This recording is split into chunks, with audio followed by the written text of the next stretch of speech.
অক্সিজেনের উপর নির্ভর হতে হবে। এর জন্য আমাদের গাছ প্রয়োজন। এই সময়ে এত আবহাওয়া গরম হয় না। আপনারা যে খোঁজ করে দেখবেন আপনাদের বাবাদের কাছে, দাদাদের কাছে, এই মাসে এত গরম থাকতো কিনা। তারা বলবে না এই মাসে এত গরম থাকতো না। এখন শীত, মানে শীতের একটা আবহাওয়া থাকার কথা, না খুব বেশি গরম না কিন্তু খুব শীত না। অথচ এই বছরগুলোতে এতটাই গরম যে আমরা গরম সহ্য করতে পারছি না। এর কারণ আমাদের আশপাশ থেকে গাছ কমে যাচ্ছে, বৃক্ষ কমে যাচ্ছে। ওই গাছ থেকে আমরা অক্সিজেন পাচ্ছি না, বাতাস পাচ্ছি না, নিচের পানি কমে যাচ্ছে।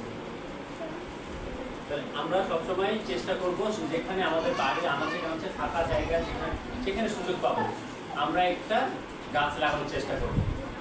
কারণ আজকে গাছ লাগালে ভবিষ্যতে আমরা যখন বড় হবো আমরা এর উপকার পাবো, আমাদের সন্তানরা যখন যারা হবে তারা উপকার পাবে।